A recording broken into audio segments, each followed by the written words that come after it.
बीजापुर से बड़ी खबर, जहां नक्सली मुठभेड़ पर बड़ी अपडेट आपको बता रहे हैं। अब तक 8 नक्सली को ढेर कर दिया गया है। सुरक्षा बलों के द्वारा सभी नक्सलियों के शव बरामद किए गए हैं। अभी भी मुठभेड़ जारी है। गंगालूर थाना क्षेत्र के तोड़का में ये मुठभेड़ जारी है। बीजापुर से बड़ी खबर आपको बता रहे हैं, बड़ी अपडेट। अब तक 8 नक्सलियों को ढेर किया गया है और इनके शव भी बरामद कर लिए गए हैं।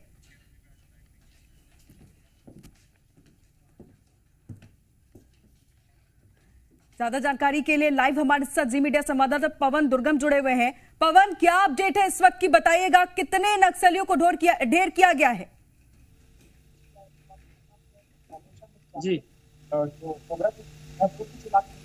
जी पवन, आप तक आवाज जा रही है। मैं कह रही हूँ कितने नक्सलियों को ढेर किया गया है, इस वक्त की क्या अपडेट है, बताइएगा।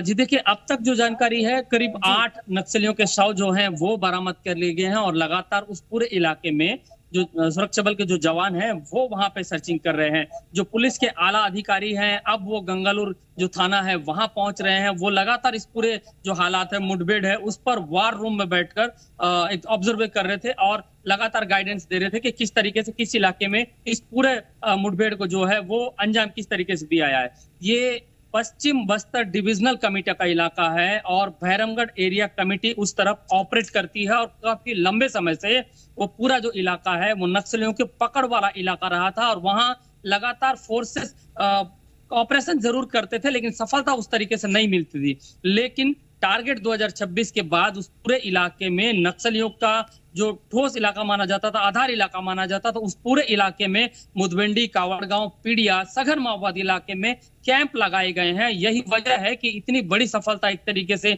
यहाँ पे मिली है। पुजारी कांकेर जो छत्तीसगढ़ और तेलंगाना का बॉर्डर इलाका था, वहां एक नक्सलियों को मारने के बाद ये दूसरी बड़ी सफलता एक तरीके से सुरक्षा बल के जवानों को, और कहीं ना कहीं बड़ा नुकसान अब जो नक्सलियों को उठाना पड़ रहा है क्योंकि बहुत बड़े बड़े जो कैडर है उनके वो अब इस पूरे जो एनकाउंटर उसमें मारे जा रहे हैं। तो कह सकते हैं कि इस पूरे इलाके में अब नक्सलवाद धीरे धीरे थम रहा है। नक्सलवाद का तिलिस्म अब कम हो रहा है क्योंकि फोर्सेस उन इलाकों में पहुंच रहे हैं जहां उनका दबदबा था, जहां उनका आधार इलाका था। जी पवन, तो जो नक्सली मारे गए हैं, जिनका शव बरामद किया गया है, क्या उनकी पहचान हो पाई है? कुछ निकलकर सामने आ रहा है कि वो कौन से नक्सली थे? क्या उन पर कुछ इनाम भी था? जी देखिए, नक्सल उन इलाकों में अपना बेस कैंप बनाते हैं या फिर वहां वो मौजूद रहते हैं जहां किसी तरीके का कोई संपर्क नहीं हो पाता है, पहाड़ियों के बीच में, जंगलों के बीच में। तो उस इलाके में जवानों ने इस पूरी घटना को अंजाम दिया है, मुठभेड़ को अंजाम दिया है।